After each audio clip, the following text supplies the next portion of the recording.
Good evening everyone. I hope you are all doing well. Welcome to T1 Academy Current Affairs classes. ఈరోజు current affairs క్లాసెస్లో భాగంగా మనం న్యూస్లో ఉన్న కొన్ని ముఖ్యమైన అంశాల గురించి చర్చించుకుందాం.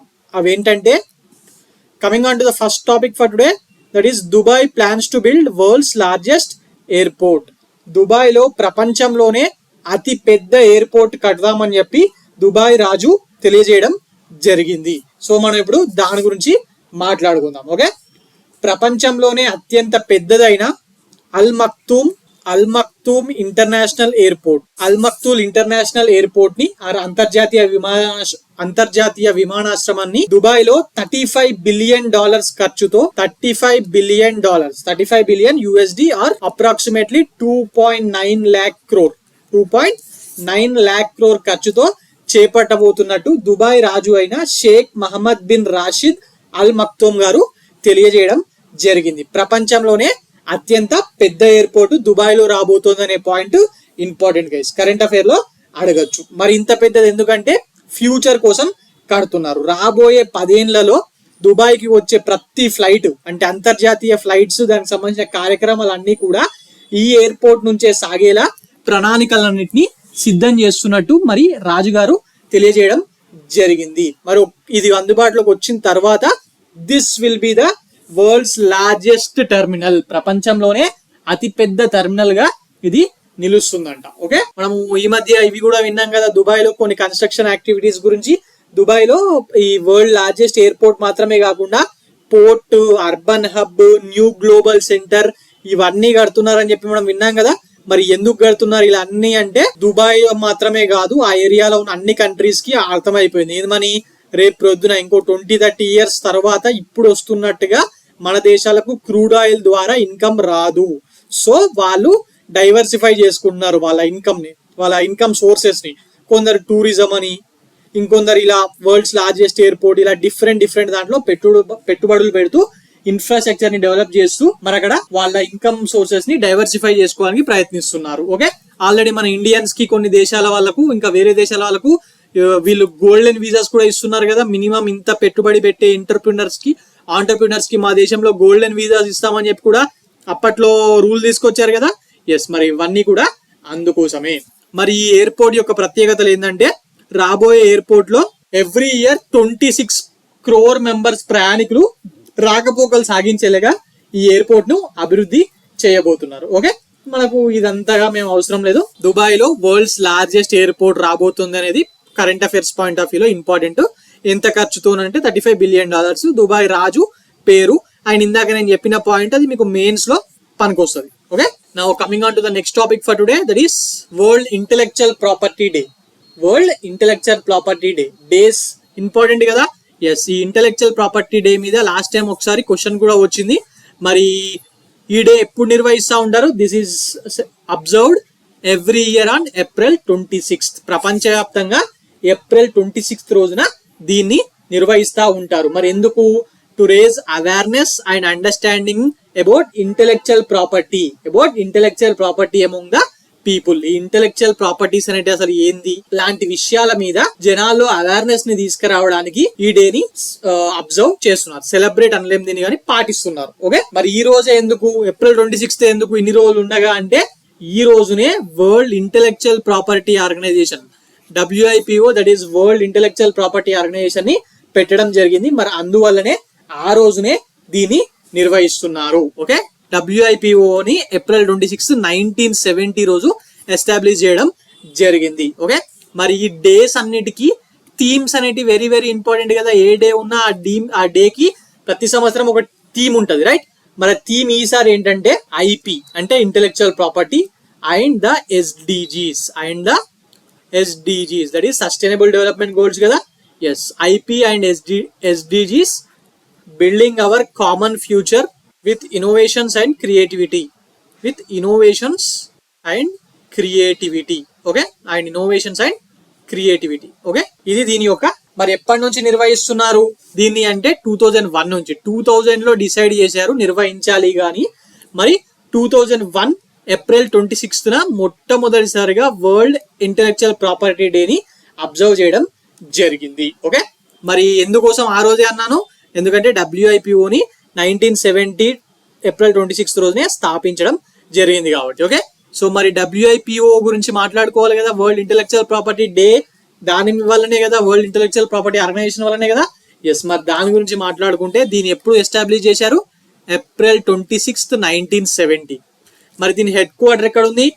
Geneva of Switzerland. స్విట్జర్లాండ్ లోని జెనీవాలో వరల్డ్ ఇంటెలెక్చువల్ ప్రాపర్టీ ఆర్గనైజేషన్ యొక్క హెడ్ క్వార్టర్ ఉండడం జరిగింది. మరి దీని డైరెక్టర్ జనరల్ ఎవరు? ఇప్పుడు డైరెక్టర్ జనరల్స్ మీద క్వశ్చన్స్ వస్తున్నాయి. ఎట్లా అంటే last time WHO world health organization యొక్క డైరెక్టర్ జనరల్ మీద క్వశ్చన్ వచ్చింది కదా.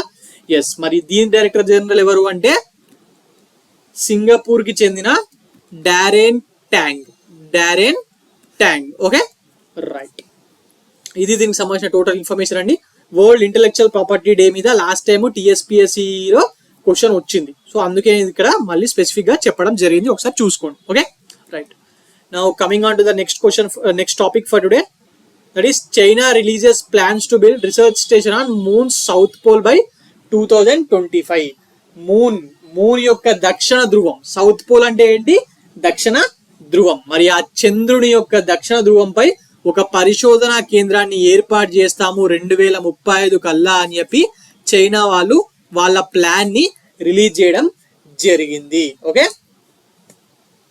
మరి టూ ఫేజెస్ లో అంటే 2 దశల్లో ఈ ప్రాజెక్ట్ ని వాళ్ళు చేపట్టబోతున్నారంట. మరి 2035 నాటికి ఈ ప్రాజెక్ట్ యొక్క ఫస్ట్ ఫేజ్ ని కంప్లీట్ చేయాలని చెప్పి అనుకుంటున్నామని చెప్పి, అలాగే 2045 కల్లా సెకండ్ ఫేజ్ ను కూడా పూర్తి చేయాలని చెప్పి చైనా అంతరిక్ష పరిశోధన సంస్థ అయిన the international lunar research station వాళ్ళు లక్ష్యంగా పెట్టుకోవడం జరిగింది అని చెప్పి నిన్న రిలీజ్ అయిన డాక్యుమెంట్స్ లో రావడం జరిగింది. ఓకే, బేసిక్ గా ఈ చంద్రుడి మీద అంతా సౌత్ పోల్ అంటే దక్షిణ ధ్రువంలో చీకటిగానే ఉంటుందండి. ఈ ఫోటోని ఇక్కడ మీకు అందుకోసమే పెట్టాను. చంద్రుడి మీద దక్షిణ ధ్రువంలో మొత్తంగా చీకటి ఉంటుంది. ఎందుకంటే ఈ దక్షిణ ధ్రువం మీద అంతా నీడ అనేది ఆవరించి ఉంటదంట. ఉంటాయంట.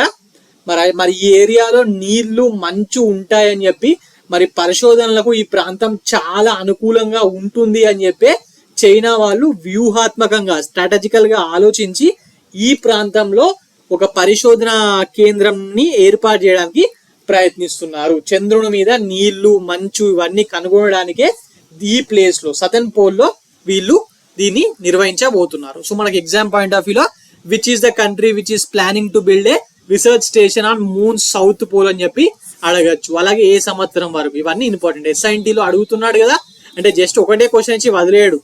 Which among the following statements are true అని చెప్పి ఇచ్చి కింద ABCD పాయింట్లు ఇస్తాడు కదా. ఎస్, అందులో ఒక పాయింట్ గా ఇది అడగొచ్చు. Okay, right. Now coming on to the next topic for today, that is 60-year-old wins Miss Universe beauty pageant. Miss Universe competitions Buenos Aires Argentina యొక్క క్యాపిటల్ సిటీలో జరుగుతున్నాయి. మరి ఈ అందాల పోటీలు, మరి అందులో జనరల్ గా మనం అందాల పోటీలు అంటే ఏమనుకుంటాం? ఎప్పుడు 21 years, 24 years, 25 years ఆ ఏజ్ లో ఉన్న వాళ్ళు గెలుస్తూ ఉంటారు కదా. మరి ఈసారి మాత్రము టీనేజ్ అమ్మాయిలతో పోటీ పడి అందాల పోటీల్లో ఈ వ్యక్తి, ఈమె పేరు అలెజాండ్రా రోడ్రిగుజ్. ఈమె 60 years వయసులో టీనేజ్ అమ్మాయిలతో పోటీ పడి మరి ఈమె ఈ బ్యూటీ పీజెంట్ మిస్ యూనివర్స్ ని గెలవడం జరిగింది. ఓకే, మరి షీఈస్ ఫ్రమ్ అర్జెంటీనాలోని బ్యూనో ఎయిర్స్ వాళ్ళ క్యాపిటల్ సిటీ ఇది. అర్జెంటీనాకు చెందిన వ్యక్తి ఈమె పేరు ఇంపార్టెంట్, అలెజాండ్రా రోడ్రిగుజ్. ఖచ్చితంగా వస్తుందండి ఎగ్జామ్ లో. ఎందుకంటే మిస్ యూనివర్స్ ఆర్ ఏ అయినా అందాల పోటీల చరిత్రలో ఇంత ఏజ్ ఉన్న వ్యక్తి అందాల పోటీలో కిరీటం గెలవడం అనేది ఇదే ఫస్ట్ టైం జరిగింది. మరి అందువల్లనే ఈమె న్యూస్ లో ఉంది కాబట్టి మనకు అడగచ్చు. ఓకే, ఈమె వరల్డ్ మిస్ యూనివర్స్ గెలవలేదు. మిస్ యూనివర్స్ కి సంబంధించి అంటే మన ఇప్పుడు ఇండియా తరపున ఎవరైనా సెలెక్ట్ కావాలనుకోండి, వాళ్ళ కాంపిటీషన్స్ పెట్టి అక్కడ అయిన వాళ్ళని మిస్ యూనివర్స్ కి పంపిస్తారు కదా వరల్డ్ లో. ఎస్, ఈమెనేమో మిస్ యూనివర్స్ బ్యూనో ఎయిరెస్ అంటే అర్జెంటీనా తరపున ప్రాతినిధ్యం వహించబోతుంది. సో ఈ పేరు ఇంపార్టెంట్ మనకి, ఇక్కడ ఈ పేరు అనేది important. Okay, now coming on to the next topic for today, that is Duvvuri Subbarao గారు. తెలుసా ఆయన ఆర్బీఐకి గవర్నర్ గా చేశారు. అప్పట్లో మన తెలుగు వ్యక్తి, లైన్ గా ఇద్దరు చేశారు కదా, ఒకడేమో దువ్వూరి సుబ్బారావు గారు, ఇంకొకడేమో వేణుగోపాల్ రెడ్డి గారు, రైట్. మరి ఇది న్యూస్ లో ఉంది, ఎందుకు అంటే ఈయన కొత్తగా ఒక పుస్తకాన్ని ఆవిష్కరించడం జరిగింది. మరి ఆయననే రాశాడు ఈ బుక్. ఈ బుక్ పేరు ఏం పేరు? Just a mercenary notes from my life and career. Just a mercenary notes from my life and career. Important అండి, ఇండియన్ ఎకానమీలో భాగంగా అడగచ్చు. ఇది అడగచ్చు. దువ్వూరి సుబ్బారావు గారు ఇండియాకి ఆర్బీఐ గవర్నర్ గా చేశారు కాబట్టి ఇది ఇంపార్టెంట్. బుక్ పేరు ఏం పేరు? Just a mercenary notes from my life and career. మరి ఈ పుస్తక ఆవిష్కరణ అనేది మన గీతాం డీమ్డ్ విశ్వవిద్యాలయం ఉంది కదా హైదరాబాద్ దగ్గర పటాన్చెరులో, మరి అక్కడనే దీని యొక్క ఆవిష్కరణ అనేది జరగడం జరిగింది. ఓకే, సో ఇది ఇంపార్టెంట్ అండి. దువ్వూరి సుబ్బారావు గారు రీసెంట్ గా బుక్ రాశారు, దాని పేరు just a mercenary notes from my life and career. ఇలాంటి ఎవరైనా ఆర్బీఐ గవర్నర్స్ లేకపోతే చీఫ్ సెక్రటరీస్ లేకపోతే ఇలా పెద్ద పెద్ద వాళ్ళు ఎవరైనా బుక్స్ ని రిలీజ్ చేసినప్పుడు ఎగ్జామ్స్ లో అడుగుతున్నారు.